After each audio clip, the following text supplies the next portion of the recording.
Hello guys, हमारे YouTube channel पर आपका स्वागत है। अगर आपको वीडियोस पसंद आ रही हैं तो प्लीज़ लाइक करें, कमेंट करें और शेयर करें। अगर आपने चैनल को अभी तक सब्सक्राइब नहीं किया है तो प्लीज़ चैनल को सब्सक्राइब करें। एक अनजान इंसान के मुंह से अचानक ही मैरिज प्रपोजल की बात सुनकर अनीका हैरान होकर उस इंसान के चेहरे की ओर देखने लगी। अनीका याद करने की कोशिश कर रही थी कि अपने घुटनों पर बैठे इस इंसान को क्या अनीका ने अपनी ज़िंदगी में पहले कभी देखा भी था। याद करने की तमाम कोशिशें जब नाकाम हो गई तब अनीका को इस बात का एहसास हो गया कि हाथ में गुलदस्ता लिए अपने घुटनों पर बैठे हुए इस आदमी को जानती तक नहीं थी। अनीका हैरान होकर बस विकी की ओर देखे जा रही थी।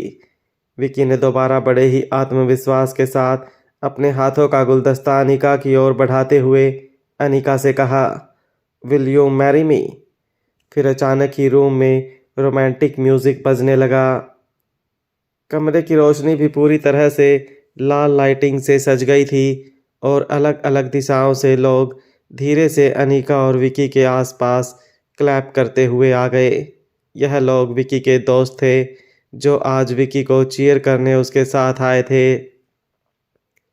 आसपास खड़े हुए विकी के दोस्तों ने एक रिदम में अनीका से कहना शुरू किया, मैरी हिम, मैरी हिम। जब अनीका ने गौर से आसपास खड़े विकी के दोस्तों को देखा, अनीका की नज़र विकी के ठीक पीछे क्लैप कर रही डॉक्टर शालिनी पर पड़ी। डॉक्टर शालिनी अनीका की ओर देखकर स्माइल देने लगी। चेहरे पर एक जहरीली स्माइल के साथ डॉक्टर शालिनी भी विकी के दोस्तों की आवाज़ से आवाज़ मिलाकर कह रही थी, marry him, marry him. Anika समझ नहीं पा रही थी कि आखिर उसके सामने यह सब कुछ हो क्या रहा था और आखिर इस तरह मैरिज प्रपोजल देने वाला यह लड़का कौन था। अनीका विकी से कुछ पूछती उससे पहले विकी फिर से अपने पांव पर खड़ा हो गया और अनीका के ठीक सामने खड़े होकर अनीका से कहने लगा, उस डांस पार्टी में जब आपने लोगों को दीवाना बना दिया था तब दूर से मैंने आपको देखा था। सच कहूँ तो उसी दिन आपका जादू मुझ पर चल गया था, मगर जब फिर से मैंने आपकी तस्वीर देखी तो मुझे यकीन हो गया कि मुझे आपसे पहली नज़र का प्यार हो गया है। फ़र्क सिर्फ इतना था कि मुझे इस बात का एहसास अभी अभी हुआ है। यह कहते हुए विकी ने अपने कदम अनीका की ओर नज़दीक बढ़ाना शुरू किया। अनीका हैरानी के साथ साथ इस वक्त घबराहट भी महसूस कर रही थी। अपने कदम पीछे बढ़ाते हुए अनीका ने विकी से कहा, I think there is a mistake. शायद आप किसी और को ढूंढ रहे हैं। अपने कदम अनीका की ओर बढ़ा रहे विकी ने बड़े ही रोमांटिकली अनीका से कहा, आज तक पागलों की तरह यहाँ वहाँ अपने हम सफ़र को ढूंढ रहा था, but for the first time in my life there is no mistake. आप वही हैं जिसका मैं सालों से इंतज़ार कर रहा हूँ। मजबूती से आगे बढ़ रहे विकी को रोकते हुए अनीका ने कहा, देखे मिस्टर, आप जो कोई भी हैं, मैं यहाँ किसी और से मिलने आई हूँ। अनीका कुछ और कहती उससे पहले विकी ने अनीका की बात काटते हुए कहा, और मैं वही हूँ। यस मिस अनीका, आप यहाँ जिससे मिलने आई हैं वह मैं ही हूँ, विकी, विकी शास्त्री। सामने खड़े विकी को हटाकर अनीका किसी भी तरह इस रूम से बाहर निकलना चाहती थी, मगर बार बार अनीका का रास्ता रोक रहे विकी को किसी तरह अनीका कन्विंस करने की कोशिश करने लगी। अनीका ने दबी हुई आवाज़ में विकी से कहा, देखिए, मैं यहाँ पर किसी इम्पोर्टेंट मीटिंग के लिए आई हूँ। मेहरबानी करके मेरा रास्ता छोड़िए और मुझे जाने दीजिए। यह कहकर अनीका ने किसी तरह विकी को अपने सामने से हटाया और एग्ज़िट की ओर चलने लगी। अनीका को इस तरह जाते हुए देखकर विकी ने पीछे से अनीका को आवाज़ देते हुए कहा, देखिए मिस अनीका, मैं जानता हूँ कि आप बहुत खूबसूरत हैं और खूबसूरत लड़कियों का पूरा अधिकार है कि वह थोड़ा सा भाव ज़रूर खाएं, मगर अब आप कुछ ज़्यादा ही नखरे दिखा रही हैं। विकी ने जब अनीका से सबके सामने यह बात कही तो आगे बढ़ रही अनीका के कदम अचानक ही रुक गए। तेज नज़रों से अनीका ने विकी की ओर देखा। इस वक्त अनीका को लग रहा था जैसे अपनी मार्शल आर्ट की एक दो करतब विकी पर आजमा कर उसकी इस बात का मुंह तोड़ जवाब दे दे, मगर किसी तरह अनीका ने अपने इमोशंस पर कंट्रोल किया और फिर से बाहर की ओर चलने लगी। तब विकी ने फिर से पीछे से आवाज़ लगाते हुए अनीका से कहा, मैंने कल ही आपके घर किसी को भिजवाकर अपने लिए रिश्ते की बात चलाने को कहा था और आपको यह मैसेज भी भिजवाया था कि आज हमें इसी होटल में मिलकर अपने रिश्ते की बात आगे बढ़ानी है। और यहाँ पहुँचने के बाद अब आप यह नाटक कर रही हो कि आप मुझे नहीं जानती, मेरा नाम पहले कभी नहीं सुना। यह किस तरह का बिहेवियर है मिस अनीका? जब विकी ने देखा कि अनीका पर उसकी किसी भी बात का असर नहीं हो रहा था, तब विकी तेजी से अनीका की ओर दौड़ा और जैसे ही विकी ने पीछे से अनीका का हाथ पकड़ा, अनीका ने फौरन ही अपना हाथ इस तरीके से विकी के हाथ से झटका कि विकी ज़ोर से ज़मीन पर गिर गया। विकी जिस फोर से ज़मीन पर गिरा था, हॉल में खड़े विकी के सारे दोस्त एक सेकंड के लिए डर गए। कुछ दोस्त दौड़कर विकी के पास आए, विकी को सहारा देते हुए उसे ज़मीन से उठाने लगे। किसी तरह दोस्तों के सहारे पर विकी खड़ा हुआ। विकी के हाथ का गुलदस्ता ज़मीन पर गिरकर पूरी तरह से खराब हो गया था। विकी ने दर्द की वजह से अपने एक हाथ से अपना घुटना पकड़ लिया। अपने दोस्तों के सामने इस तरह की बेइज्जती होते हुए देखकर विकी का ईगो हर्ट हुआ था। गुस्से से तिलमिलाए विकी ने अनीका पर चीखते हुए कहा, यह किस तरह का बेहुदा बिहेवियर है मिस अनीका? साफ साफ कहो, क्या चाहती हो तुम?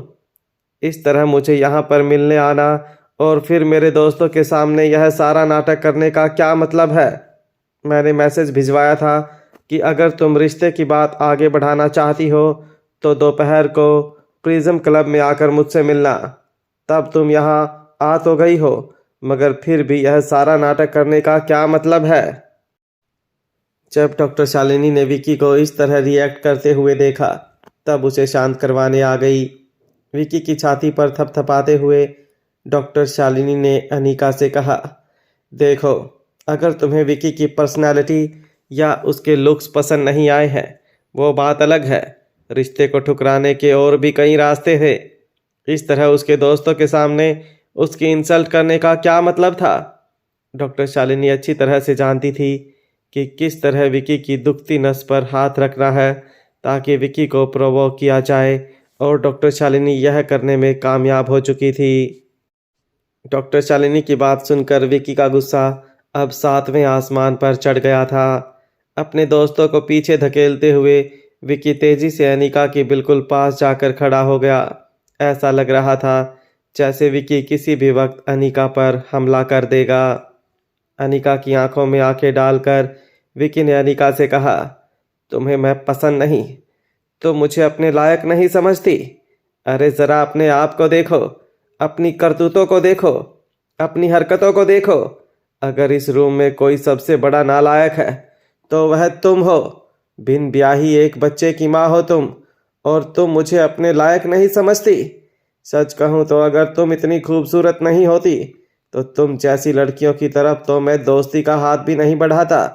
शादी तो बहुत दूर की बात हो गई। कमरे में मौजूद सारे लोग विकी के दोस्त थे, इसलिए विकी की बात को सपोर्ट करते हुए विकी के दोस्त अनीका को तरह तरह की कमेंट्स करने लगे। किसी ने कहा, अरे बड़ी सरफिरी लड़की हो तुम, इतने अच्छे लड़के का प्रपोजल ठुकरा रही हो तुम। अगर तुम्हें विकी पसंद नहीं तो अब किस पर नज़र डालना चाहती हो तुम? रोहित मारवा पर या आकाश गुलेरिया पर? तभी किसी और ने कहा, अरे तुम्हारी बिना बाप के नाम की औलाद को भी जब विकी अपनाने के लिए तैयार था तो तुम्हें तो अपने आप को खुशकिस्मत समझना चाहिए। ऐसे रिश्ते बार बार नहीं आते। तभी किसी ने कहा, अरे छोड़ो यार, विकी यह लड़की जितनी खूबसूरत है उतनी बड़ी चालबाज भी है। मुझे लगता है तुमने जब इसे प्रपोज किया तो इसका कॉन्फिडेंस और बढ़ गया। अब तुम और तुम्हारा खानदान दिल्ली के इतने पावरफुल खानदान में से एक हो। इसे लगा होगा कि जब विकी मेरे पीछे इतना दीवाना बन सकता है तो क्यों ना शहर के सबसे बड़े खानदान के बिजनेस हेड रोहित मारवा पर ही अपना जादू चलाने की कोशिश करूं। हॉल में मौजूद बाकी सारे लोग इस कमेंट पर ज़ोर ज़ोर से हंसने लगे। तभी एक लड़की ने यह भी कहा, इस लड़की की ख्वाहिशें तो बहुत बड़ी हैं, मगर मुझे लगता है बहुत जल्द इसे वापस वहीं लौटना पड़ेगा जहां से यह आई थी। इस कमेंट का जवाब देने के लिए डॉक्टर शालिनी धीरे से चलकर अनीका के पास आई और हॉल में मौजूद लोगों से कहा, वहाँ जाना तो मुझे लगता है अब बहुत मुश्किल है। वो क्या है ना, जब इसके एक्स हस्बैंड को इस बारे में पता चला कि यह किसी और के बच्चे को अपने पेट में लिए घूम रही है, तब उसने इसे छोड़ दिया था। अब क्या मुँह लेकर उस शहर में वापस जाएगी? डॉक्टर शालिनी की यह बात सुनकर विकी के दोस्त ने डॉक्टर शालिनी से पूछा, यह क्या कह रही हो तुम शालिनी? इसके एक्स हस्बैंड ने इसे छोड़ दिया था? कौन था वो? अपने चेहरे पर एक जहरीली मुस्कान लाते हुए डॉक्टर शालिनी ने कहा, अब छोड़ो भी, किसी की पर्सनल लाइफ में हम लोगों को क्या इंटरेस्ट हो सकता है, स्पेशली ऐसी लड़कियों की जो अलग अलग शहरों में जाकर पैसे वाले खानदान के कुंवारे लड़कों को फंसाती हो। अब जाने भी दो। तभी विकी के बाकी दोस्तों ने डॉक्टर शालिनी को फोर्स किया कि वह सामने खड़ी इस नकचड़ी लड़की के पास्ट के बारे में थोड़ा डिटेल में सबको बताएं। डॉक्टर शालिनी के चेहरे की मुस्कान बढ़ती जा रही थी। अनीका के आसपास घूमते हुए डॉक्टर शालिनी ने हॉल में मौजूद लोगों को अनीका के पास्ट के बारे में बताना शुरू किया। डॉक्टर शालिनी ने कहा, है एक बेचारा कुणाल डोगरा, डोगरा खानदान का इकलौता वारिस। किसी तरह इस लड़की ने उस कुणाल को फंसा लिया होगा। दोनों ने शादी कर ली। शादी के एक दिन बाद बेचारे को पता चला कि यह किसी और के बच्चे की मां बनने वाली है, इसलिए इसे छोड़ दिया। शालिनी के पास खड़े विकी के एक दोस्त ने शालिनी से पूछा, यह डोगरा खानदान का नाम तो मैंने कभी सुना नहीं है। यहाँ पर क्या यह भी कोई ऊंचे खानदान से बिलोंग करता है? मुस्कुराती हुई शालिनी ने ना में अपना सर हिलाते हुए कहा, अरे नहीं नहीं, यह डोगरा खानदान दिल्ली का कोई खानदान नहीं है। यह तो मनाली में रहते हैं। हाँ, मनाली के खानदानों में ज़रूर इनका नाम पावरफुल खानदान में शामिल है, मगर यह जो लड़की है, इसका बाप एक छोटा मोटा बिजनेसमैन था। अब उस लिहाज से तो डोगरा खानदान इनके खानदान के सामने काफ़ी पावरफुल खानदान था। अब पावरफुल खानदान के लड़के के साथ शादी तो कर ली, मगर बेचारी अपनी करतूत नहीं छुपा पाई। वो कहते हैं ना, हाथ आया मगर मुंह ना लगा। विकी के दोस्त अनीका की सिचुएशन पर ज़ोर ज़ोर से हंसने लगे और कहने लगे, इतना सब होने के बाद भी इस लड़की का कॉन्फिडेंस तो देखो। इसे लगता है अब वह दिल्ली में भी किसी भी ऊंचे खानदान के लड़के को अपने हुस्न का शिकार बना सकती है। मगर मिस अनीका, यह दिल्ली है, यहाँ पर कोई लड़का तुम्हारे हुस्न के जाल में नहीं फंसने वाला है। हॉल में मौजूद विकी के सारे दोस्त अनीका पर ज़ोर ज़ोर से हंसने लगे। बाहर क्लब प्रिज्म के एंट्रेंस पर रोहित मारवा रिया के साथ एंटर हुआ। रोहित ने रिया को अपने हाथों में उठाया हुआ था। जैसे ही रोहित क्लब प्रिज्म के कॉरिडोर में चलने लगा, रोहित की नज़र सामने बिछी रेड कारपेट पर पड़ी। फर्श पर बिछी रेड कारपेट, आसपास फूलों से सजा हुआ सीलिंग और हार्ट शेप के बलून्स को देखकर रोहित को इस बात का अंदाज़ा आ गया था कि ज़रूर कोई कॉलेज गोइंग लड़का या लड़की अपने पार्टनर को प्रपोज करने के लिए हॉल सजाया गया था। इस तरह का प्रपोजल रोहित को काफ़ी चाइल्डिश लगता था। तभी कॉरिडोर में खड़े एक स्टाफ मेंबर ने अपने साथी कर्मचारी से कहा, मिस अनीका के लिए की गई तैयारियां पूरी हो चुकी हैं। जब वह यहाँ से चली जाए तो यह सारा डेकोरेशन निकाल देना। सर्विस स्टाफ के मुंह से यह बात सुनते ही रोहित बिल्कुल हैरान रह गया। मिस अनीका के लिए की गई तैयारियों का मतलब था कि अनीका ने क्लब प्रिज्म वालों से यह सारी तैयारियां करवाई थी। इन सारी बातों को कनेक्ट करके रोहित इस नतीजे पर पहुंचा था कि अनीका ने यह सारी तैयारियां इसलिए करवाई थी ताकि आज वह रोहित को मैरिज के लिए प्रपोज करे। जब यह बात रोहित के मन में आई तो अचानक ही तेजी से चल रहे रोहित के कदम धीमे हो गए। रोहित को पता भी नहीं चला कि कब उसके चेहरे पर एक हल्की सी स्माइल आ गई थी। रोहित सोचने लगा था कि शायद आज अनीका रोहित को प्रपोज करके कहने वाली थी कि क्यों ना हम दो सिंगल पेरेंट्स एक हो जाएं और हमारे बच्चों को एक कंप्लीट फैमिली दे दे। होटल की जो सजावट अभी कुछ देर पहले रोहित को चाइल्डिश लग रही थी, अचानक ही उन आर्टिफिशियल फ्लावर्स में से रोहित को असली फूलों की खुशबू आने लगी थी और आसपास की सजावट रोहित को बेहतरीन लगने लगी थी। रोहित बस अपने मन में यही सोच रहा था कि कब वह घड़ी आएगी और अनीका रोहित को शादी के लिए प्रपोज करेगी और तब रोहित किस तरह से अनीका को अपना जवाब देगा। तभी एक सूट पहना आदमी रोहित से टकराया। वो रोहित को सॉरी कहते हुए आगे चला गया। वो आदमी बॉलरूम के बाहर से अंदर झांक कर अनीका को देखने लगा। कहीं ना कहीं अपनी और अनीका की शादी के बारे में सोचने की वजह से रोहित के आगे बढ़ रहे पांव एक ही जगह पर जम गए थे। रोहित के चेहरे की मुस्कान देखकर नन्ही सी रिया ने अपने मुस्कुराते हुए डैड से पूछा, डैड, क्या आपको लगता है कि मम्मा ने आपके लिए यह सारी सजावट की है? रिया को माथे पर चूमते हुए रोहित ने रिया से कहा, तुमने सुना नहीं अभी अभी होटल के स्टाफ ने क्या कहा? अच्छा मुझे एक बात बताओ, अगर सचमुच वह मुझे आज प्रपोज करती है तो तुम्हें क्या लगता है मुझे क्या जवाब देना चाहिए? रिया ने अपना एक हाथ अपने माथे पर मारते हुए मन ही मन सोचा कि उसका भाई आर्यन रोहित के आईक्यू के बारे में सही कहता था। रोहित को इतनी सी बात समझ नहीं आती थी कि अनीका इस तरह का बिहेवियर करे, यह पॉसिबल ही नहीं था। रिया जानती थी कि उसकी मम्मा 2 घंटे ज़्यादा नींद पूरी करेगी, मगर कभी भी रोहित को प्रपोज करने के लिए इस तरह की कोई मेहनत नहीं करेगी। रोहित रिया के जवाब का इंतज़ार कर रहा था। तभी सामने खड़े सर्विस स्टाफ ने एक दूसरे के साथ बात करते हुए कहा, भाई एक बात तो है, काफ़ी खर्चा किया है उस लड़के ने मिस अनीका को प्रपोज करने के लिए। उस लड़के ने कम से कम 5 लाख की तैयारी की है। आई होप मिस अनीका उसका प्रपोजल स्वीकार कर ले। यह कहते हुए होटल के एम्प्लॉयज़ हंसते हुए वहां से चले गए। उनकी बात सुनते ही रोहित के चेहरे पर अचानक ही जो चमक आ गई थी, मानो एक ही पल में वो सारी एक्साइटमेंट पंचर हो गई। नन्ही सी रिया के सामने रोहित के चेहरे पर एम्बैरेसमेंट साफ नज़र आने लगी थी। रोहित ने रिया को अपने एक हाथ से दूसरे हाथ में शिफ्ट किया और कॉरिडोर में आगे चलने लगा।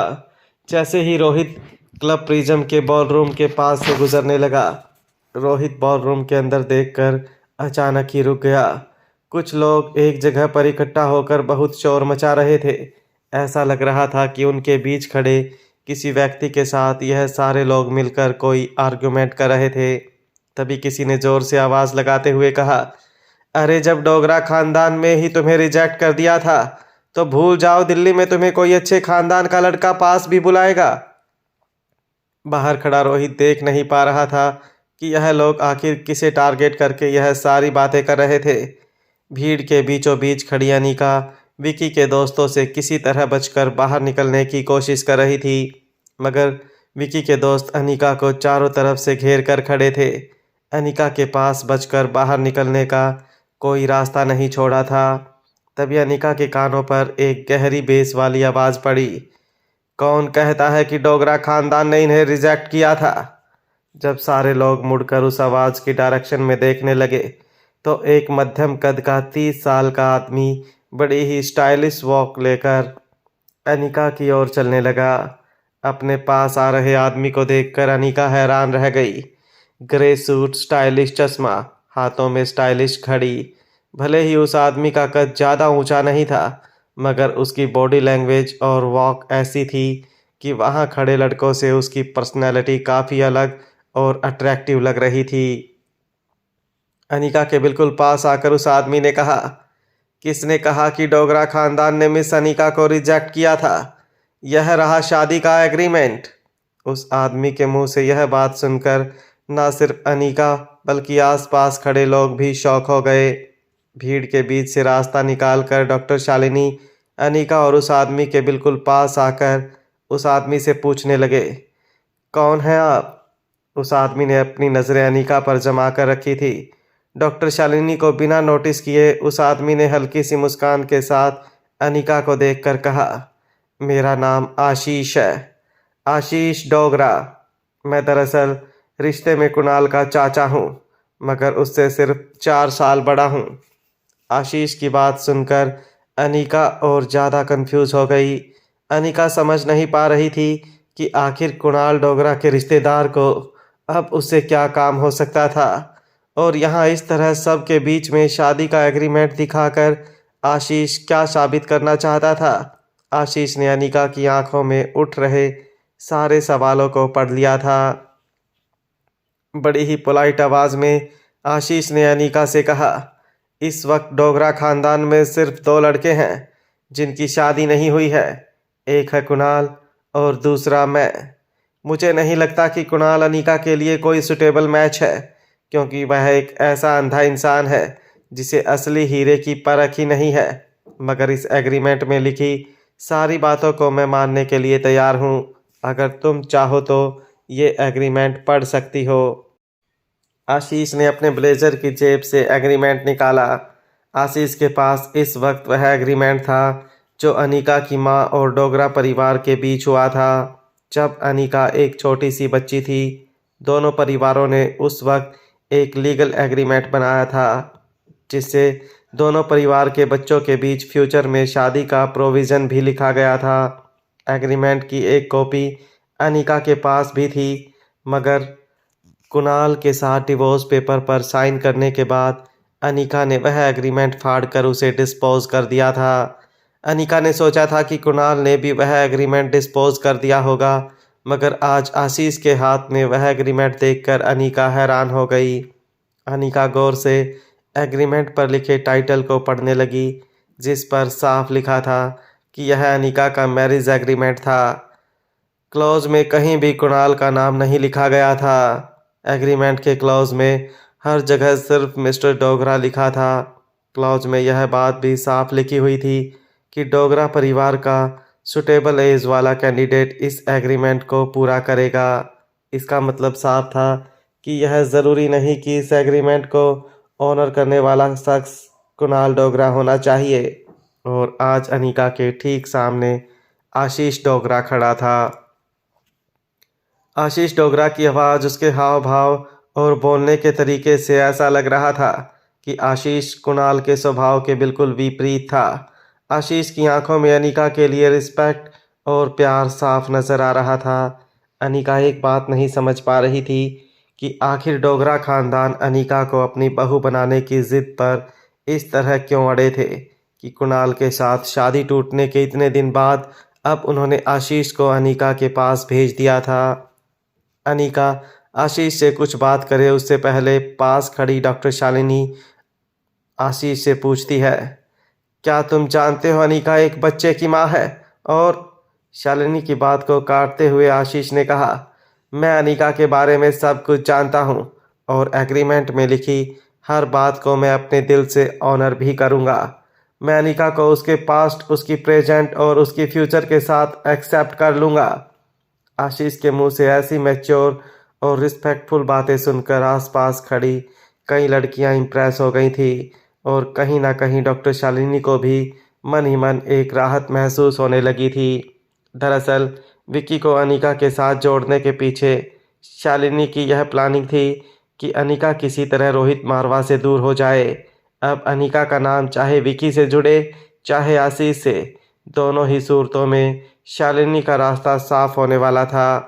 अनीका के ठीक बगल में खड़े विकी शास्त्री ने अपनी हैरानी से बाहर निकलते हुए अपने दांत कचकचाकर आशीष से कहा, यह क्या मजाक है? इस तरह तुम सबके सामने किसी लड़की को अपने साथ रिश्ता जोड़ने पर मजबूर नहीं कर सकते। अपने दोनों हाथ अपनी जेब में डालकर आशीष ने एक हल्की मुस्कान देते हुए विकी से कहा, फोर्स तो तुम भी किसी की मंगेतर को अपने आप से शादी करने के लिए नहीं कर सकते। आशीष के मुंह से मंगेतर शब्द सुनते ही अनीका के होंठ हैरानी से खुल गए। बड़ी बड़ी आंखों से अनीका आशीष के सॉफ्ट मगर कॉन्फिडेंट चेहरे की ओर देखने लगी। एग्रीमेंट के मुताबिक अनीका की मां ने सालों पहले डोगरा खानदान के साथ अपनी बच्ची के रिश्ते का एक कॉन्ट्रैक्ट बनाया था। उस वजह से टेक्निकली जब तक वह एग्रीमेंट आशीष के पास था, यह कहा जा सकता था कि आशीष अनीका का मंगेतर था। जब विकी को यह महसूस हुआ कि अब आगे आशीष या अनीका से बात करने का कोई फ़ायदा नहीं है, विकी ने अपने दोस्तों को अपने पीछे आने का इशारा किया। विकी और उसके दोस्त बॉलरूम से बाहर चले गए। जब कमरा लगभग खाली हो गया तब हैरानी से देख रही अनीका से आशीष ने बड़ी ही पोलाइटली कहा, मुझे लगता है हमें किसी अच्छी सी जगह पर चलकर आपस में बात कर लेनी चाहिए। आशीष ने अनीका से बात करते वक्त अपने दोनों हाथ अपनी जेब में रखे थे। अनीका से बात करते हुए ना तो आशीष को कोई झिझक महसूस हो रही थी और ना ही वह ओवर कॉन्फिडेंट लग रहा था। आशीष के बात करने का अंदाज बहुत कूल था। आशीष की बात को ठुकराने की अनीका के पास कोई वजह नहीं थी और अनीका खुद भी चाहती थी कि आशीष के साथ बात करके किसी भी तरह से अनीका उस पुरानी प्रपोजल टू मैरिज एग्रीमेंट को ख़त्म कर दे। बॉलरूम के दरवाजे के पास खड़ा रोहित मारवा सब कुछ देखकर पूरी तरह से शॉक्ड हो गया था। उसे समझ नहीं आ रहा था कि अचानक ही अनीका और रोहित के बीच में चल रही रोमांटिक फिल्म में एक दूसरे हीरो की एंट्री कैसे हो गई। रोहित को लगा कि रिया ज़रूर अपने डैड के फेवर में कुछ कहेगी, मगर जब रोहित ने अपने कंधे के पास से रिया की तरफ देखा तो रिया का फेस एक्साइटमेंट से चमकने लगा था। रिया के चेहरे पर मुस्कान देखकर ऐसा लग रहा था जैसे बाकी लड़कियों की तरह भी आशीष डोगरा की पर्सनैलिटी से काफ़ी इम्प्रेस हो गई थी। रिया को होश में लाते हुए रोहित ने रिया से पूछा, क्या हुआ, तुम इस तरह उस आदमी को क्यों देख रहे हो?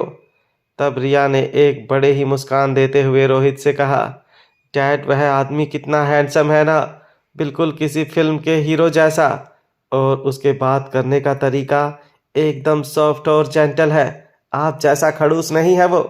रिया की इस बात पर रिएक्ट करते हुए रोहित ने कहा, क्या मतलब है तुम्हारा, क्या मैं खड़ूस हूँ?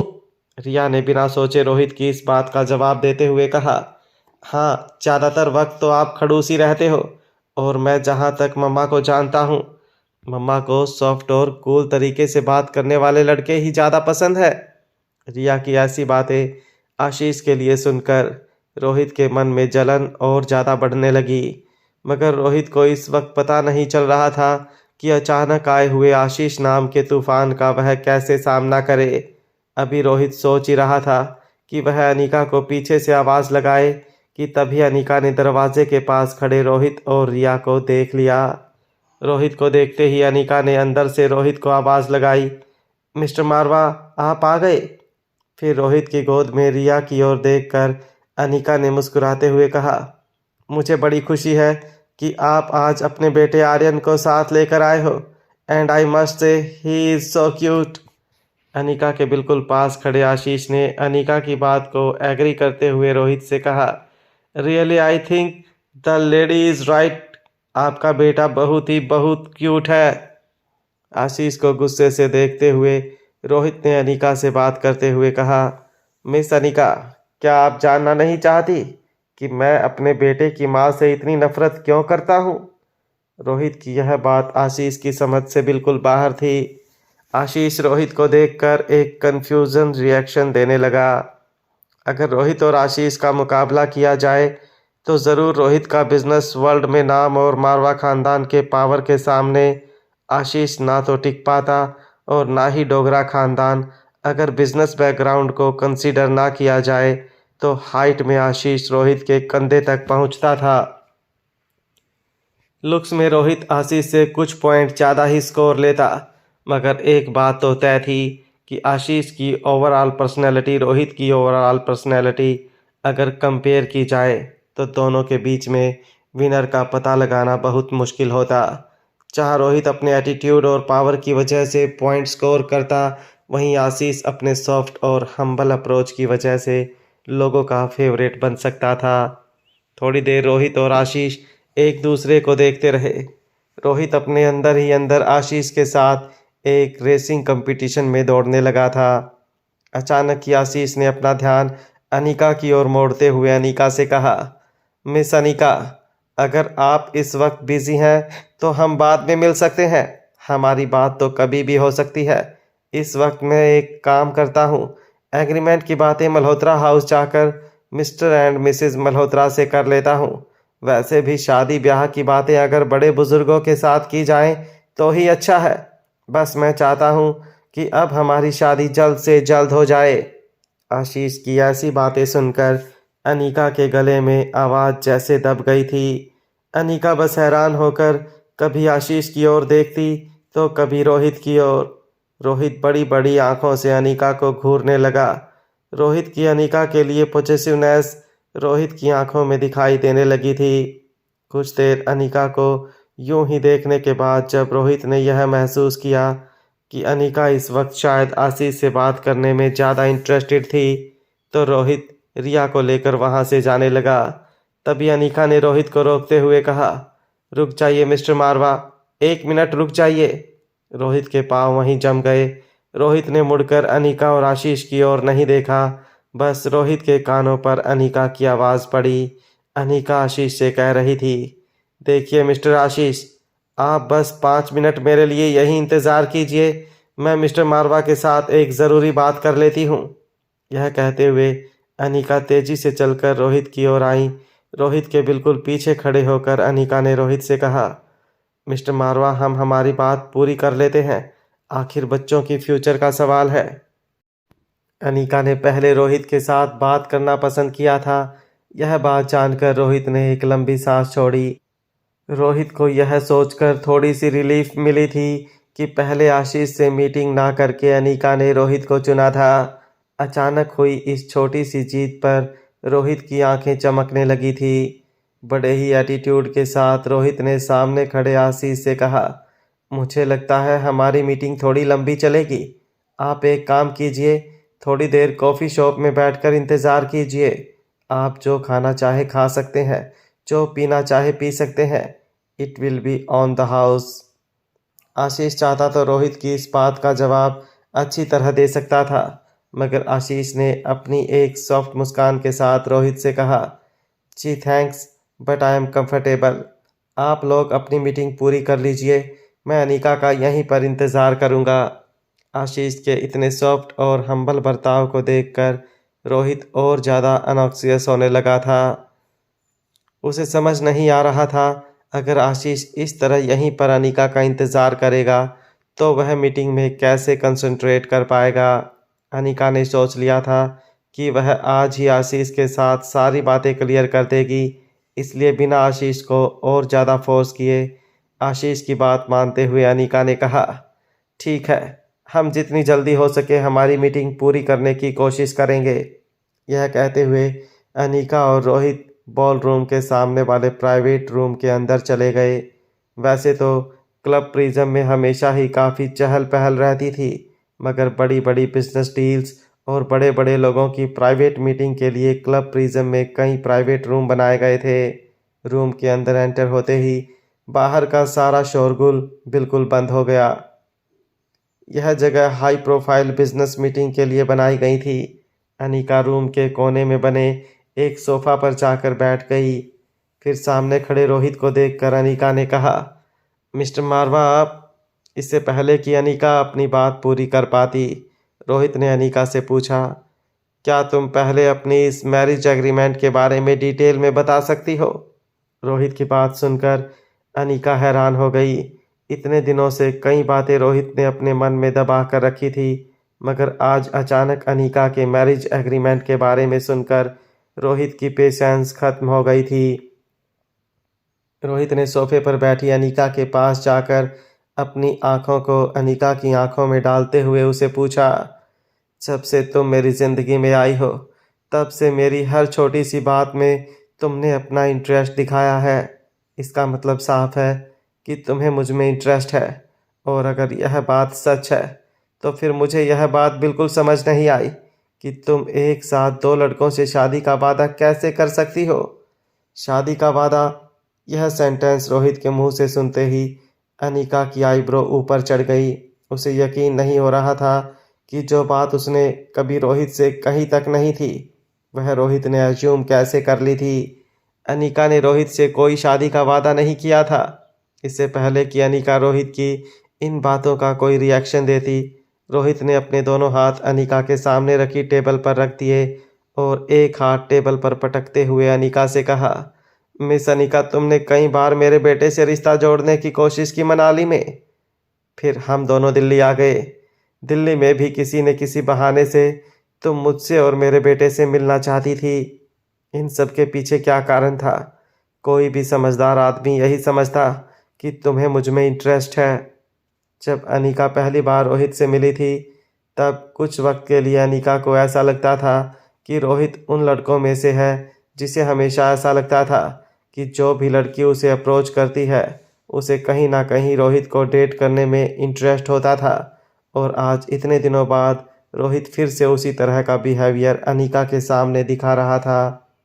रोहित अपनी हर बात में यह प्रूव करने की कोशिश कर रहा था कि किस तरह अनिका ने उसे वह सारे सिग्नल्स दिए थे जिससे यह साफ पता चलता था कि अनिका रोहित से प्यार करती थी। मन ही मन अनिका जानती थी कि वह रोहित को सिर्फ इसलिए अप्रोच कर रही थी क्योंकि रोहित की कस्टडी में अनिका का बेटा था।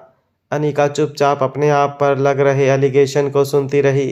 रोहित अपनी आंखों में गुस्सा लिए अनिका के जवाब का इंतज़ार कर रहा था।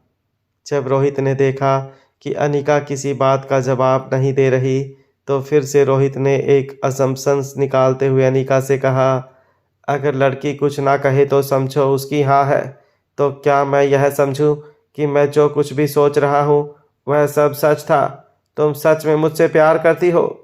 काफ़ी देर सोचने के बाद जब अनिका को और कोई रास्ता नहीं नजर आया तो हाँ में अपनी गर्दन हिलाते हुए अनिका ने रोहित से कहा, हाँ मुझे भी यही लगता है। टेबल की अपोजिट साइड खड़ी हुई रिया अपनी मम्मा और डैड के बीच चल रही इन बातों को बड़ी ही शांति से सुन रही थी। कहीं ना कहीं अनिका और रोहित के बीच में जो भी बातें चल रही थी उसमें रिया को अपनी कंप्लीट फैमिली का सपना पूरा होते नजर आ रहा था। यह सब सोचकर रिया कमरे में रखी इजी चेयर पर बैठकर मम्मा और डैड के बीच चल रही आर्गुमेंट्स का मज़ा लेने लगी। रिया बाकी बच्चों की तरह नहीं थी, वह सपने भी बिल्कुल प्रैक्टिकल देखती थी। रिया की जगह अगर कोई भी दूसरा बच्चा उसकी उम्र का होता और वो कंप्लीट फैमिली का सपना देखता तो वह सपने में यह देखता कि उसके मॉम डैड मिलकर उसे ढेर सारा प्यार दे रहे हैं, उसे घुमाने ले जाते तो कभी थिएटर में फिल्म दिखाने ले जाते और मॉम डैड आपस में भी बहुत प्यार करते और हमेशा एक दूसरे के साथ मुस्कुराकर बातें करते। मगर क्योंकि रिया बहुत ही प्रैक्टिकल बच्ची थी उसे पता था कि रियल पेरेंट्स कभी एक दूसरे के साथ मुस्कुराकर बातें नहीं कर सकते थे और असली कपल वही होता है जो बात बात पर एक दूसरे के साथ आर्गुमेंट्स करें। और इस वक्त अनीका और रोहित को देखकर रिया को बिल्कुल ऐसा लग रहा था जैसे वह दोनों एक ऐसे कपल हैं जिनकी शादी को 6-7 साल ऑलरेडी बीत चुके थे। रोहित मारवा अनीका से थोड़ा दूर चला गया था। अपनी जेब से फ़ोन निकालकर रोहित ने चिराग मेहता को फ़ोन लगाया और कहा, आशीष डोगरा के बैकग्राउंड के बारे में जल्द से जल्द पता लगाओ। इतना कहकर रोहित ने अपना फ़ोन काट दिया। अपनी बातों में थोड़ी सीरियसनेस लाते हुए अपने दोनों हाथ अपनी कमर पर रखकर रोहित ने कहा, देखो तुम काफ़ी दिनों से मुझ में इंटरेस्टेड हो और तुमने बहुत कुछ किया भी है मेरे और मेरे परिवार के लिए, इसलिए मैं भी तुम्हें एक मौका देना चाहता हूँ मेरे करीब आने का। तुम मुझसे जो भी पूछना चाहती हो पूछ सकती हो, मैं तुम्हें सब कुछ सच सच बताऊंगा। यह कहते हुए रोहित अनिका के ठीक सामने आकर बैठ गया। रोहित अनिका की आंखों में आंखें डालकर देखने लगा। अनिका भी कुछ पलों के लिए रोहित की आंखों में खो गई थी। अचानक अनिका को समझ नहीं आ रहा था कि वह रोहित से क्या पूछे। अपने दोनों हाथ टेबल पर रखते हुए अनिका ने हड़बड़ाती हुई आवाज़ में रोहित से पूछा, मिस्टर मारवा क्या आप आर्यन की माँ को जानते हैं? रोहित अपने चेयर पर अपनी कमर सीधी करते हुए पीछे की ओर चला गया और फिर बड़े ही कैजुअली अनिका से कहा, नहीं मैं उसे नहीं जानता। अनिका ने अपना इंटेरोगेशन आगे चलाते हुए रोहित से पूछा, मिस्टर मारवा अगर आप उसे जानते नहीं तो फिर आप उससे इतनी नफरत क्यों करते हैं? Why do you have so much anger on her? Rohit ने हल्के हाथों से अपनी दाढ़ी को खुजाते हुए अनिका की ओर देखा। थोड़ी देर अपने मन में कुछ सोचने के बाद रोहित के चेहरे के एक्सप्रेशंस बिल्कुल सीरियस हो गए। रोहित ने आज से पहले यह बात किसी के साथ शेयर नहीं की थी क्योंकि कहीं ना कहीं रोहित को इस बात का डर था कि बीती बातें याद करने से शायद रोहित का इमोशनल ट्रॉमा फिर से ताज़ा हो जाएंगे। मगर आज रोहित चाहता था कि रोहित और अनिका के बीच में सारी चीज़ें क्लियर हो जाएं। रोहित ने अपनी उंगलियां सामने रखे कॉफ़ी टेबल पर टैप करते हुए अनिका से कहा, 6 साल पहले की बात है। 7 अप्रैल को मुझे एक कॉल आया। सामने किसी जवान लड़की की आवाज़ आ रही थी। उसने मुझसे कहा कि वह मेरे बच्चे की माँ है। साथ ही मुझे कहा कि 100 करोड़ रुपए तैयार रखना, और अगर मैंने उसे उसकी बताई हुई रकम दे दी तब वह मुझे बता देगी कि मेरा बेटा कहाँ था। रोहित की बात सुनकर अनीका के चेहरे पर हैरानी साफ नजर आने लगी थी। जब अनीका ने देखा कि रोहित आगे कुछ नहीं कह पा रहा था, तब अनीका की क्यूरियोसिटी और ज़्यादा बढ़ने लगी और अनीका ने रोहित से कहा, फिर क्या हुआ मिस्टर मारवा? प्लीज़ बताइए मुझे। रोहित मारवा की आंखों में और उसकी आवाज़ में उसका दर्द साफ नज़र आने लगा था। अपनी आवाज़ धीमी करते हुए रोहित ने अनीका से कहा, पहले तो मैंने उसकी बातों पर यकीन नहीं किया। बस वो एक रात जिसके बारे में मुझे कुछ भी याद नहीं है, उस रात को छोड़कर मैंने कभी किसी लड़की को स्पर्श भी नहीं किया था। रोहित के मुंह से यह वाक्य निकलते ही अनीका ने अपनी एंजाइटी में फिर से रोहित से पूछा, फिर क्या हुआ? फिर क्या हुआ मिस्टर मारवा? प्लीज़ मुझे आगे बताइए। रोहित ने देखा कि अनीका रोहित का पास्ट जानने के लिए बहुत ही ज़्यादा क्यूरियस थी। एक लंबी सांस छोड़ते हुए रोहित ने कहा, उसके बाद मैंने फ़ोन रख दिया। जब उस लड़की को लगा कि मैं उसकी बातों पर विश्वास नहीं करने वाला था, तब उसने मुझे जीपीएस कोऑर्डिनेट भेजे और कहा कि मेरा बेटा उस लोकेशन पर मौजूद है, और अगर मैंने उसे वहां जाकर नहीं बचाया तो मेरा बेटा दम घुटने की वजह से मर सकता है। आर्यन के बारे में ऐसी बात सुनते ही अनीका बहुत अनकंफर्टेबल हो गई। अनीका को अचानक गौतम गुलेरिया की वह बात याद आ गई जब उसने अनीका से कहा था कि गौतम गुलेरिया ने खुद अपने हाथों से अनीका के बेटे को दफना दिया था। बहुत ही दर्द के साथ अटक अटक कर रोहित ने अपनी बात आगे बढ़ाई। जीपीएस पर लोकेशन मनाली के आउटस्कर्ट का था। मैं उस वक्त मनाली की लाइफ केयर हॉस्पिटल की विजिट पर था।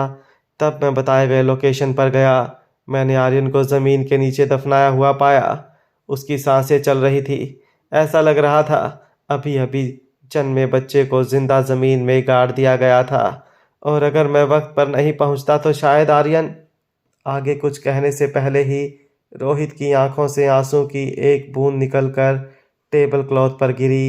रोहित की ऐसी बात सुनकर अनीका अपनी जगह से खड़ी हो गई। अनीका की दोनों आंखों से एक के बाद एक आंसू फर्श पर गिरने लगे। नीचे देख रहे रोहित ने अनीका से कहा, जब मैंने उसे गड्ढे से बाहर निकाला तब उसकी सांसें नहीं चल रही थी।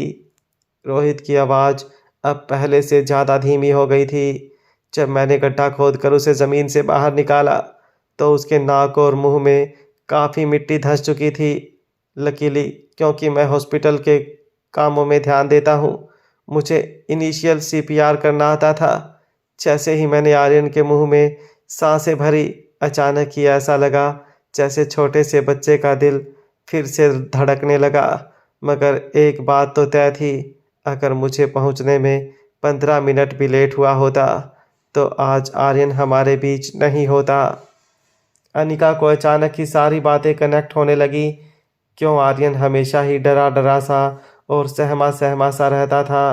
क्योंकि वह बाकी बच्चों की तरह तेज़ बात नहीं कर पाता था। क्यों आर्यन में हमेशा से कॉन्फिडेंस की कमी थी?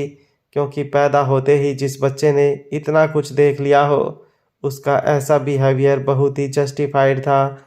और साथ ही रोहित का आर्यन की माँ के प्रति नफरत भी काफ़ी हद तक जस्टिफाइड थी, क्योंकि जब भी किसी वजह से आर्यन बीमार पड़ता है या उसे कोई इमोशनल ट्रॉमा होता तो रोहित को आर्यन की उस बेरहम माँ की याद आती थी, जिसकी वजह से रोहित के दिल में आर्यन की माँ के प्रति नफरत साल दर साल बढ़ती जा रही थी।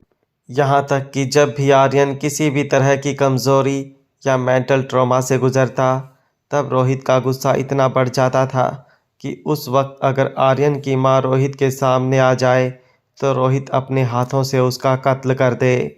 मगर पिछले कुछ दिनों से रोहित को इस बात का शक हुआ था कि अनीका ही आर्यन की मॉम थी। अपनी नज़रें उठाकर रोहित ने अनीका की ओर देखा। अनीका की आंखें लाल हो चुकी थी और उसका पूरा चेहरा आंसुओं से भर गया था। रोहित अपनी जगह से खड़ा हो गया और अपनी धीमी आवाज़ में अनीका से कहा, क्या हुआ मिस अनीका, क्या सोच रही हैं आप? अनीका फटी हुई आंखों से कुछ देर तक रोहित को बस यूं ही देखती रही। अनीका को आखिर वो राज पता चल गया था जो वह हमेशा से जानना चाहती थी। रोहित आर्यन की मां से आखिर इतनी नफरत क्यों करता था? अनीका जानती थी कि वह फ़ोन कॉल रोहित को उसने नहीं किया था। फिर वह लड़की कौन हो सकती है जिसने रोहित को इस तरह ब्लैकमेल करके आर्यन को जन्म लेने के कुछ ही मिनट बाद इतनी बेरहमी से ज़मीन के अंदर गाड़ दिया था। आर्यन को किडनैप होने से ना बचा पाने का दुख आज भी अनीका के अंदर उतना ही ताज़ा था जितना 6 साल पहले। अपने आप को डिफेंड करते हुए अनीका ने छलकती हुई आंखों से रोहित की ओर देखा और कहा, आर्यन की माँ उस वक्त बहुत मजबूर थी मिस्टर मारवा। अनीका और रोहित जिस प्राइवेट रूम में थे, अचानक ही उस प्राइवेट रूम में पूरी तरह से साइलेंट हो गया था। एक गहरी सांस लेते हुए रोहित ने हैरान नज़रों से अनीका को देखने लगा। कहीं ना कहीं अनीका को इस बात का डर था कि अगर वह एक झटके से रोहित को सब कुछ सच सच बता देती है तो शायद रोहित अभी जिस तरह के मूड में था वह खुद पर से कंट्रोल गंवा बैठता और यह भी हो सकता था कि रोहित मारवा अपने पावर का इस्तेमाल करके आर्यन और रिया को अनीका से हमेशा हमेशा के लिए दूर कर देता। इसलिए अनीका को बहुत संभल कर रोहित के साथ बात आगे बढ़ानी थी। हर गुजरती सेकंड के साथ रोहित का गुस्सा बढ़ता ही जा रहा था। रोहित की आंखें लाल हो चुकी थी और रोहित के गाल देखकर ऐसा लग रहा था जैसे रोहित के शरीर का सारा खून उसके चेहरे पर आकर जम गया था। अपनी मुट्ठी कसते हुए रोहित ने अनीका से पूछा, क्या तुम मेरी इस बात का जवाब दे सकती हो कि वह औरत के पेट में मेरा बच्चा कैसे पहुंचा? How did she become pregnant with my child? Rohit का यह सवाल सुनकर खुद अनीका हैरान हो गई थी। अनीका को इस बात से हैरानी हो रही थी कि यह कैसे हो सकता था कि रोहित को यह नहीं पता कि आर्यन की माँ किस तरह प्रेग्नेंट हुई और वो कौन थी। हालांकि रोहित की इस बात को अनीका से बेहतर इस दुनिया में और कोई नहीं जान सकता था, क्योंकि अनीका खुद इस सवाल का कई सालों से जवाब ढूंढ रही थी कि आखिर बिना किसी लड़के के स्पर्श किए अनीका प्रेग्नेंट कैसे हुई और रिया और आर्यन की मां कैसे बनी। इसलिए थोड़ी हिम्मत इकट्ठा करके अनीका ने रोहित की बात का जवाब देते हुए कहा, जिस तरह तुम्हें नहीं पता कि आर्यन की मां तुम्हारे बच्चे की मां कैसे बनी, हो सकता है उसे भी यह पता ना हो कि वह तुम्हारे बच्चे की मां कैसे बनी। यह जवाब देते ही अनीका की आंखों में गौर से रोहित देखने लगा। यह बात कहते हुए भी अनीका की आंखों में इतनी ही मासूमियत थी जितनी किसी 2 साल के बच्चे की आंखों में हो। रोहित के थोड़ा पास आते हुए अनीका ने रोहित से कहा, देखिए मैं आर्यन की माँ की तरफ से कोई एक्सक्यूज़ नहीं दे रही हूँ, मगर हाँ, अगर आर्यन आपका बच्चा है तो उस औरत का भी उस पर उतना ही हक है। आखिर उसी औरत की वजह से आर्यन इस दुनिया में आया है। हाँ, यह ज़रूर है कि वह औरत अपने बच्चे को बचाने में नाकामयाब रही थी और शायद कहीं ना कहीं वह इस बात को लेकर दुखी ज़रूर होगी। 6 साल पहले जब अनीका को पहली बार पता चला था कि वह प्रेग्नेंट थी, उसने अपनी बेंगलुरु वाली आंटी से कांटेक्ट किया था। मासी उसे तुरंत मनाली आकर ले जाने के लिए बिल्कुल तैयार थी, मगर उस वक्त अनीका एक दवाई बना रही थी, इसलिए वह गौतम गुलेरिया का पुराना घर छोड़कर कहीं नहीं जा सकती थी। अनीका को उस वक्त भी इस बात का एहसास था कि गौतम गुलेरिया और अनीका की सौतेली माँ मनीषा अनीका के बच्चे को पालने में उसकी कोई मदद नहीं करने वाले थे, मगर उसने कभी यह नहीं सोचा था कि गौतम गुलेरिया अनीका की सोच से ज़्यादा गिरा हुआ इंसान साबित होगा और खुद ही अपने हाथों से अपने नवाजे को जिंदा ज़मीन के अंदर गाड़ देगा। पिछले 6 सालों से अनीका बस एक ही बात को लेकर दिन रात दुखी रहती थी कि वह डिलीवरी के बाद अपने बेटे आर्यन को इस किडनैपर से नहीं बचा पाई थी। अनिका के ठीक सामने खड़ा रोहित अनिका के चेहरे की ओर देखकर अनिका के जवाब का इंतज़ार कर रहा था। रोहित यह बात अच्छी तरह जानता था कि अगर अनिका ही रिया और आर्यन की माँ है तो वह ज़रूर इस वक्त अपनी मजबूरी के बारे में खुलकर रोहित से बात करेगी, क्योंकि अपने बच्चे को इस तरह छोड़कर जाने वाली माँ अनिका नहीं लग रही थी। पिछले कुछ दिनों में अनिका ने आर्यन के लिए जो प्यार और केयर दिखाई थी, उससे एक बात तो साफ थी कि अनिका कभी आर्यन को अबैंडन नहीं कर सकती थी। रोहित को कहीं ना कहीं इस बात का भी शक था कि अनिका ही डॉक्टर अमृता थी, और अगर यह बात सच थी तो अनिका को अपने बच्चे को पालने के लिए पैसे कमाने का इस तरह का रास्ता अपनाने की कोई ज़रूरत नहीं थी। इसका मतलब यह हुआ कि उस रात जिस औरत ने रोहित को फ़ोन किया था वह अनिका नहीं थी। जब 6 साल पहले रोहित को उस औरत का फ़ोन आया था, रोहित ने तुरंत जाकर आर्यन को ज़मीन के नीचे से ज़िंदा बचा लिया था। उसके बाद आर्यन की डीएनए रिपोर्ट निकालकर रोहित ने यह भी कंफर्म कर लिया था कि आर्यन रोहित का ही खून था। उसके बाद जब रोहित ने उस औरत के नंबर को ट्रेस करना चाहा तो वह नंबर इनवैलिड आ रहा था और वह कॉल करने वाली औरत इस दुनिया के नक्शे से गायब हो गई थी। तब पावरफुल रोहित मारवा उस औरत के बारे में कुछ पता नहीं लगा पाया था। रोहित को लगा कि शायद वह औरत सामने आने से डर रही थी, क्योंकि उसे पता था कि अगर रोहित को पता चला कि वह औरत कौन है तो वह किसी भी तरह उससे बदला ज़रूर लेगा।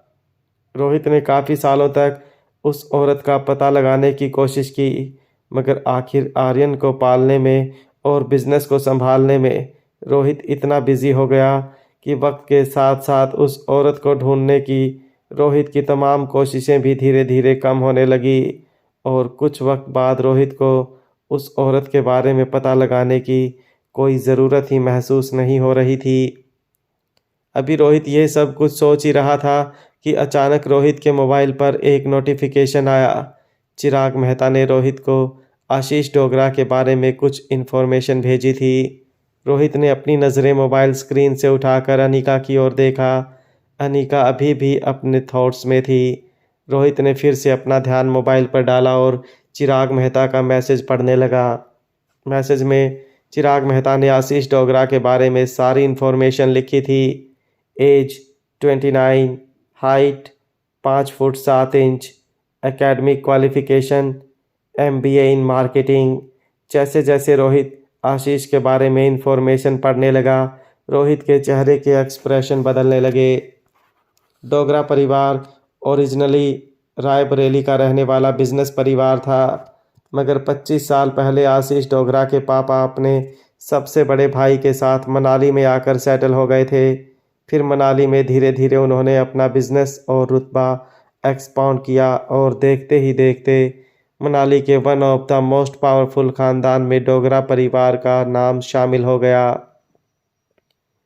डोगरा परिवार के अनिका की मां स्वाति के साथ बहुत अच्छे रिश्ते थे, इसलिए एक दिन दोनों परिवारों ने तय किया कि स्वाति के बच्चे और डोगरा परिवार के बच्चे भविष्य में शादी के बंधन में जुड़ जाएंगे, जिससे डोगरा परिवार और स्वाति की दोस्ती रिश्तेदारी में बदल जाए।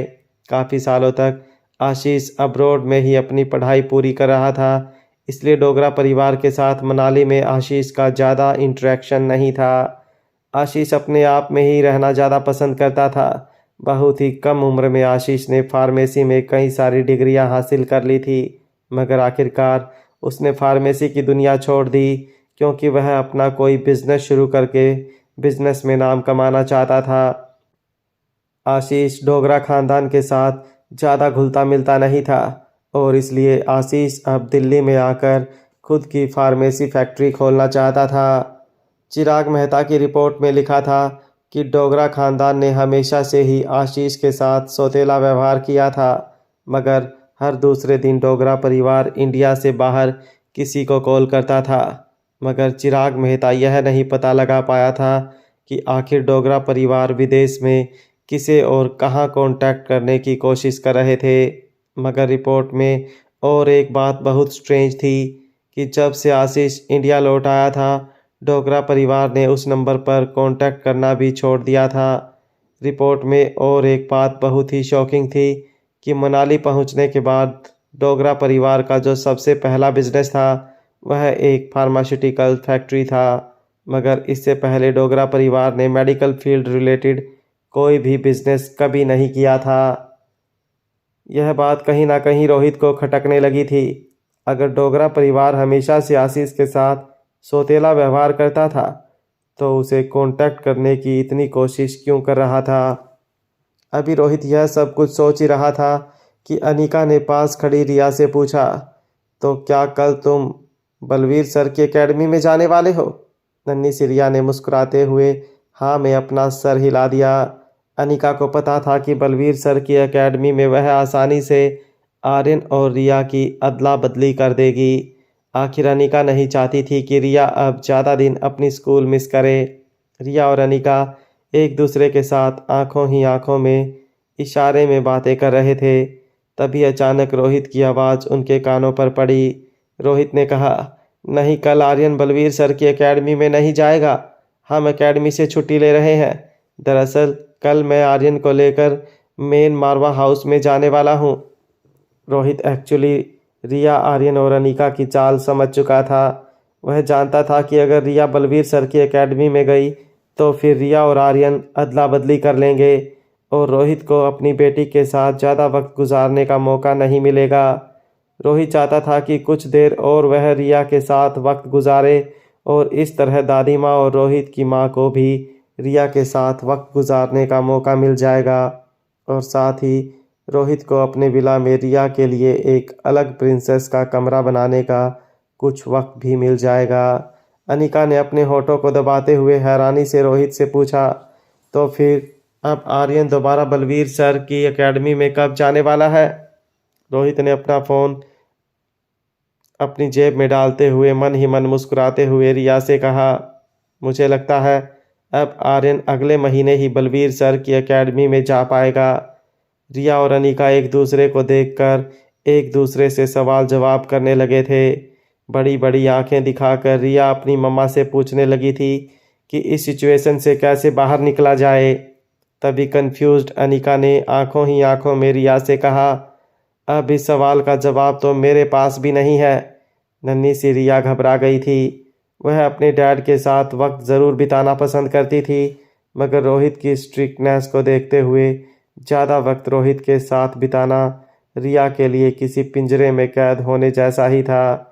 बड़ी बड़ी आंखें दिखाते हुए रिया अपनी मम्मा से आंखों के इशारे से कहने लगी कि कुछ करो, कुछ तरकीब निकालो मम्मा, वरना कहीं हमारी पोल ना खुल जाए और कहीं ऐसा ना हो कि डैड मुझे और आर्यन को लेकर हमेशा के लिए तुमसे दूर कर दे। जितना रिया अपने डैड को अपनी ज़िंदगी में वापस लाना चाहती थी, उतना ही रिया अपनी मम्मा से प्यार भी करती थी। मम्मा से दूर रहकर डैड के साथ वक्त गुजारना रिया को अच्छा नहीं लगता था। वह हमेशा से चाहती थी कि उसे मम्मा और डैड दोनों का प्यार एक साथ मिले। जब रिया की आंखों में बढ़ते हुए सवालों का कोई जवाब अनीका के पास नहीं था, तब अचानक ही अपनी जगह से उठते हुए अनीका ने रोहित से कहा, तो फिर ठीक है मिस्टर मारवा, मुझे लगता है हम एक दूसरे के साथ जो बातें करनी थी वह हम कर चुके हैं, तो आई मस्ट गो नाउ। नन्ही सी रिया की बड़ी बड़ी आंखें अब और ज़्यादा बड़ी होने लगी थी। वह अपने मन ही मन चीख चीख कर अपनी मम्मा से रुकने के लिए कह रही थी। अनीका समझ चुकी थी कि ऐसी सिचुएशन में वो चाहकर भी अपनी बेटी की मदद नहीं कर पाती। जैसे ही अनीका ने प्राइवेट रूम से बाहर निकलने के लिए दरवाज़ा खोला, वो यह देखकर हैरान हो गई कि दरवाजे के ठीक सामने आशीष डोगरा अपने दोनों हाथ अपनी जेब में डालकर बिल्कुल रिलैक्स और काम होकर अनीका का इंतज़ार कर रहा था।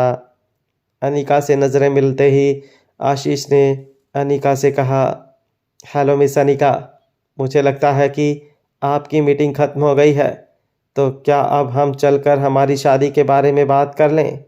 इससे पहले कि अनीका आशीष की किसी बात का जवाब दे पाती, पीछे खड़े रोहित ने आशीष से कहा, हाँ हाँ बिल्कुल, मुझे लगता है कि आप दोनों को जल्द से जल्द बात कर लेनी चाहिए। नन्ही सी रिया को अपने दोनों हाथों से उठाते हुए रोहित ने अनीका से कहा, यह रूम मैंने बुक करके रखा है, आप लोग चाहे तो यहीं पर बात कर सकते हैं। मैं अपने बेटे के साथ यहाँ से जा रहा हूँ। अनिका कुछ कहे या कुछ समझे उससे पहले आशीष ने रोहित की बातों का जवाब देते हुए कहा, हाँ, मेरे ख्याल में यही समझदारी होगी। अगर वैसे भी आप लोगों की मीटिंग पूरी हो गई हो तो क्यों ना खर्च किए हुए रुपयों का फुल यूटिलाइजेशन किया जाए। जब आशीष प्राइवेट रूम में दाखिल हुआ तब रोहित आशीष के ठीक सामने खड़ा होकर अनिका की ओर देखने लगा। आशीष ने अनिका और रोहित के बीच चल रही टेंशन को सेंस कर लिया था। आशीष जाकर ठीक उसी चेयर पर बैठ गया जहां अभी कुछ देर पहले रोहित बैठा था। फिर अपनी जेब से वह एग्रीमेंट निकालते हुए आशीष ने उसे टेबल पर रखकर अनिका से कहा, miss Anika, please have a seat. हम हमारे मैरिज एग्रीमेंट के बारे में बातें कर लें। धीमे कदमों से अनिका आशीष की ओर बढ़ने लगी। अनिका मन ही मन सोच रही थी कि वह किस तरह आशीष को समझाए कि वह उसके साथ शादी नहीं कर सकती। अभी अनिका आशीष से कुछ कहने ही वाली थी तब रिया को हाथ में पकड़े हुए रोहित ने आशीष से कहा, मुझे लग रहा है कि आपका एग्रीमेंट वॉइड हो चुका है। वो क्या है ना कि मेरे बच्चे की माँ को किसी के सहारे की ज़रूरत नहीं। रोहित की बात सुनकर ना सिर्फ आशीष मगर कमरे में मौजूद अनिका और रिया भी हैरान रह गए थे। एक ही पल में जैसे अनिका का गला सूखने लगा था। अनिका यह सोच सोच कर हैरान हो रही थी कि शायद रोहित को पता लग चुका था कि आर्यन और अनिका की असलियत क्या थी। उसे मन ही मन अब इस बात का डर लगने लगा था कि रोहित का अगला कदम क्या होगा।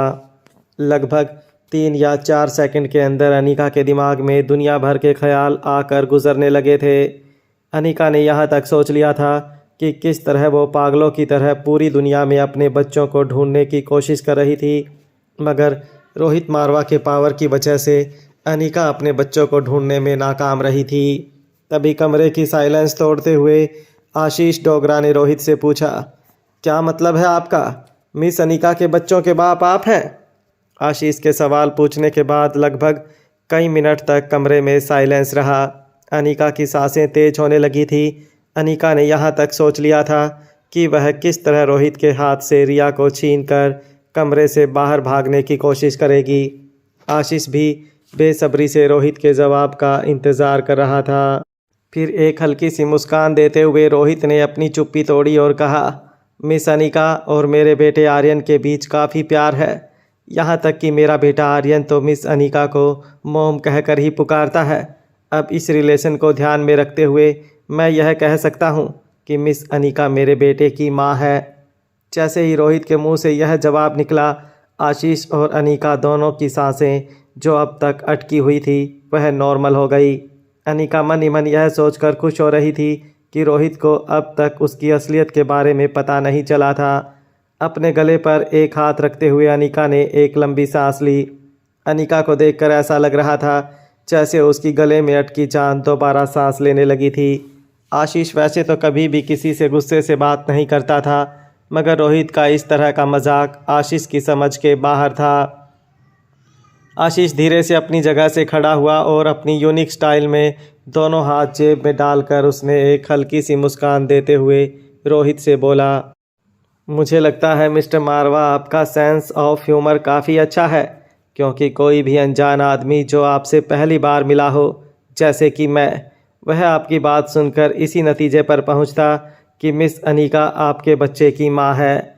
भले ही यह सब कुछ कहते वक्त आशीष बिल्कुल काम और पेशेंट नज़र आ रहा था, मगर कहीं ना कहीं आशीष अपने शब्दों से रोहित को यह बताने की कोशिश कर रहा था कि उसका इस तरह का मजाक अप्रिशिएट नहीं किया गया है। आशीष की यह बात सुनकर रोहित अब आशीष के साथ एक कोल्ड वॉर में शामिल हो गया था। आशीष की बातों का जवाब देते हुए रोहित ने कहा, अगर मैं मिस अनिका के साथ फैमिली शुरू करने वाला होता तो डेफिनेटली उनकी बेटी को मैं बिल्कुल अपनी सगी बेटी जितना ही प्यार देता।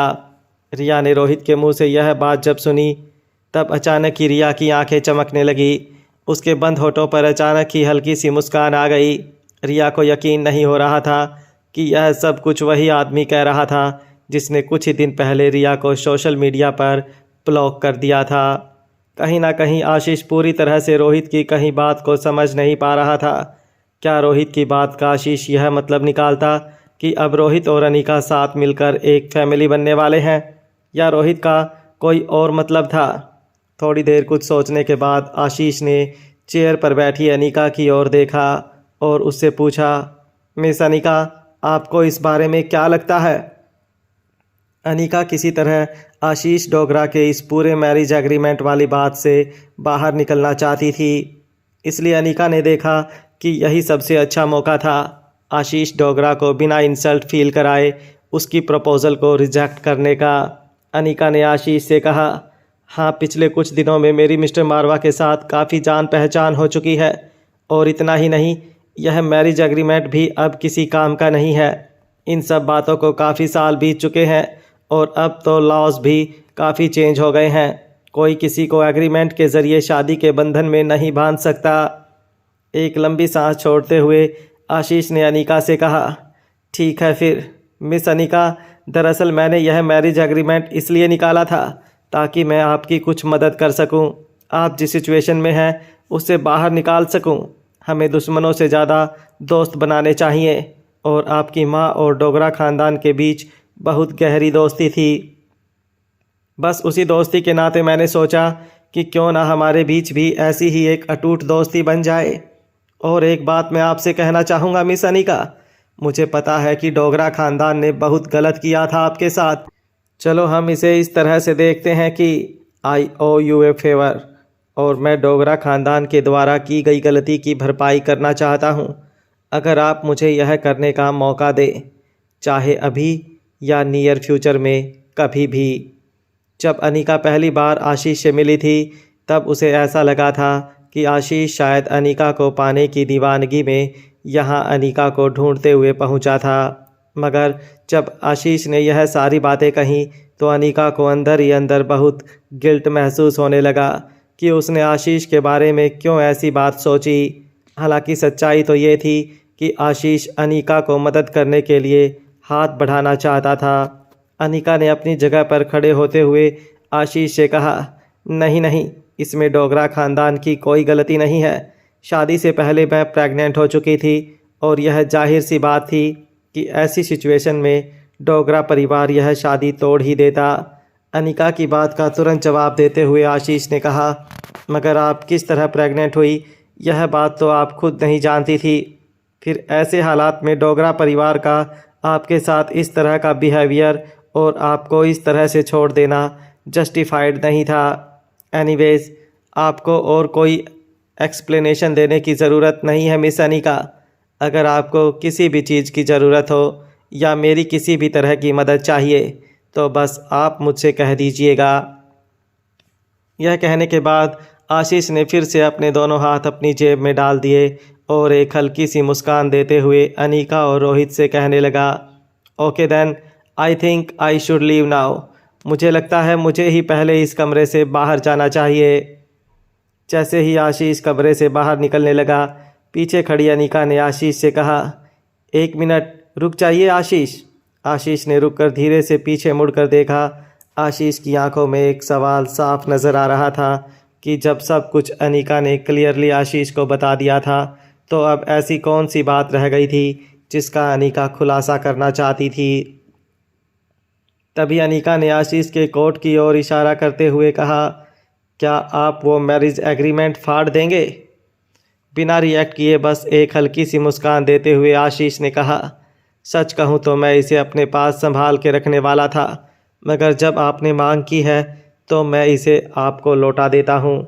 फिर अपनी कोट की जेब से मैरिज एग्रीमेंट बाहर निकालते हुए आशीष ने वो एग्रीमेंट अनिका के हाथ में दिया और कहा, अभी कुछ दिनों पहले मैं मनाली गया था, तब मैंने देखा कि मेरे पिताजी इस मैरिज एग्रीमेंट को डिस्पोज करने वाले थे, तो मैंने उन्हें रोक लिया और अपने पास सेफली रख लिया। जब आशीष ये सारी बातें कर रहा था, अनिका गौर से उस मैरिज एग्रीमेंट को देखने लगी। यह ठीक वही मैरिज एग्रीमेंट की कॉपी थी जो अनिका के पास भी थी, मगर अनिका ने उस मैरिज एग्रीमेंट को कुछ वक्त पहले ही डिस्पोज कर दिया था। अनिका ने उस एग्रीमेंट को फोल्ड करके अपने पर्स में रख लिया। जब रोहित ने अनीका को एग्रीमेंट अपने पर्स में रखते हुए देखा तो रोहित समझ गया कि यह अनीका नहीं बल्कि डॉक्टर अमृता की सोच थी। किसी भी सबूत को पीछे ना छोड़ा जाए, किसी भी सबूत को पीछे ना छोड़ा जाए और इस एग्रीमेंट को वह घर ले जाकर पूरी तरह से जलाकर डिस्ट्रॉय कर देगी। रोहित के पास ही खड़े आशीष के चेहरे पर भी मुस्कान आ गई थी। आशीष ने भी ठीक वही सोचा था जो रोहित सोच रहा था। Sunshine international school. जैसे ही आर्यन स्कूल में रिया की यूनिफॉर्म पहनकर पहुंचा, सारे बच्चों ने आर्यन को चारों ओर से घेर लिया। बच्चे आर्यन से कहने लगे, रिया तुम्हारी कल की लाइव स्ट्रीम कितनी एक्साइटिंग थी, हमें तो बहुत मज़ा आया, तुम तो एक जीनियस हो। क्राउड के बीच में ये रास्ता बनाते हुए यश आर्यन के बिल्कुल पास आकर खड़ा हो गया और कहने लगा, बॉस क्या आपने देखा, मैंने आपको वर्चुअल गिफ्ट्स भेजी थी, पूरे 5 लाख रुपए की गिफ्ट भेजी थी मैंने, बहुत मेहनत करके मैंने वह पैसे बचाए थे। आसपास खड़े बच्चे भी आर्यन से कहने लगे, मैंने भी। किसी ने कहा कि मैंने 1 लाख रुपए की गिफ्ट दी है, तो किसी ने कहा मैंने 3 लाख की गिफ्ट दी है। सारे बच्चों के शोर के बीच नन्ही सी पिंकी ने आर्यन के ठीक पीछे खड़े होकर अपनी धीमी और सॉफ्ट आवाज़ में कहा, मैंने भी तुम्हें टोकन भेजी थी, अमाउंट तो मुझे पता नहीं है, मगर हाँ मैंने बहुत सारे टोकन भेजे थे। सारे बच्चों की आवाज़ में आर्यन ने पिंकी की आवाज़ बड़े गौर से सुनी थी। आर्यन ने जब मुड़कर पीछे देखा तो नन्ही सी पिंकी की छोटी छोटी आँखें आर्यन को देखकर चमकने लगी थी। पिंकी की आवाज़ इतनी सुरीली थी कि आर्यन को पिंकी की आवाज़ सुबह सुबह अपने विला में आती हुई कोयल की आवाज़ जैसी लग रही थी। आर्यन ने आंखों ही आंखों में पिंकी को अप्रिसिएट किया और अपनी बेंच पर जाकर बैठ गया।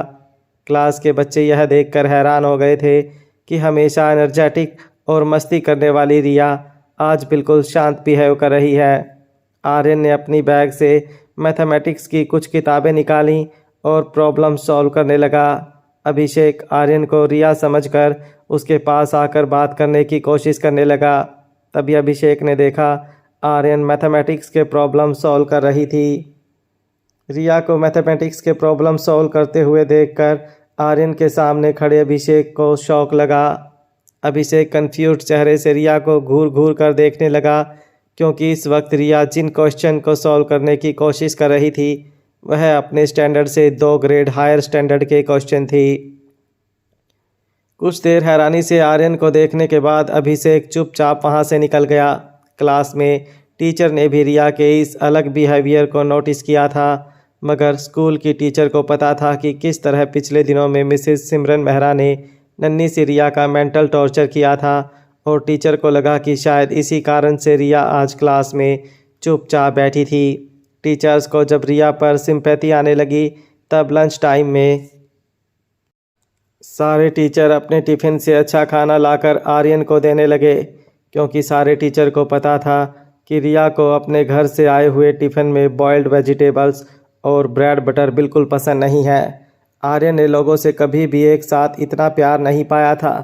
लोगों का इस तरह से आर्यन के साथ प्यार से बात करना, कभी उसके गालों पर हाथ फेरना तो कभी पीठ थपथपाना, यह सब कुछ आर्यन के लिए काफ़ी नया था। शायद कहीं ना कहीं आर्यन यह सब कुछ इतने सालों से मिस कर रहा था।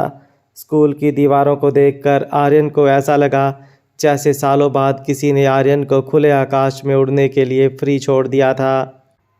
जब आर्यन ये सब कुछ अपने मन ही मन सोच रहा था तब अचानक ही उसके कंधे पर एक नन्हा सा हाथ आया। जब आर्यन ने मुड़कर देखा तो नन्ही सी पिंकी अपनी छोटी छोटी आँखों से आर्यन को देखते हुए उसे रुक रुक कर पूछने लगी, रिया क्या आज तुम एक बॉय हो? नन्ही पिंकी के मुंह से यह सुनते ही आर्यन हैरान हो गया और अपनी हैरानी से बिना कुछ सोचे आर्यन ने पिंकी से पूछा, इस बात का तुम्हें कैसे पता चला? एक हाथ से अपने कान खुजाते हुए पिंकी ने आर्यन के सामने नज़रें झुका दी और धीमी आवाज़ में कहने लगी, क्योंकि जब तुम लड़की होती हो तब बहुत उछल कूद करती हो, सबके साथ बहुत मस्ती करती हो, तुम स्कूल में सबकी फेवरेट हो, इसलिए तुम्हारे साथ बात करने का मुझे मौका ही नहीं मिलता। तुम दूसरे बच्चों के बीच घिरी होती हो, मगर जब तुम लड़का होती हो तब मुझे मौका मिलता है तुम्हारे साथ बात करने का। आर्यन हैरान होकर पिंकी को देखने लगा। पिंकी धीरे से आर्यन के पास आई और उसके कान में कहने लगी, तुम चिंता मत करो रिया, मेरे डैड ने कहा है कि वह सब कुछ ठीक कर देंगे और हमारे स्कूल की डांस टीचर को भी चेंज कर देंगे। मुझे लगता है डैड ने अपना काम करना शुरू कर दिया होगा। आज मिस्का भी स्कूल में दिखाई नहीं दे रही है। पिंकी की बात सुनकर आर्यन को दाल में कुछ काला नज़र आने लगा था। क्या उसकी बहन रिया को स्कूल की डांस टीचर परेशान कर रही थी? जिस तरह से नन्ही सी पिंकी आर्यन के कान में बात कर रही थी, आर्यन के कान और गले के पास गुदगुदी सी महसूस होने लगी थी। तभी क्लास टीचर क्लास में एंटर होते हुए बच्चों से कहने लगी, बच्चों सब मेरी तरफ ध्यान दो, आज से हमारे स्कूल की नई डांस टीचर होगी मिस श्रेया अय्यर। जैसे ही टीचर के मुंह से श्रेया अय्यर का नाम निकला, लंबी कदकाठी की दुबली पतली सी श्रेया क्लास में एंटर हुई और एक एनर्जेटिक स्माइल देकर अपने दोनों हाथ हवा में हिलाते हुए सारे बच्चों से हाय करने लगी।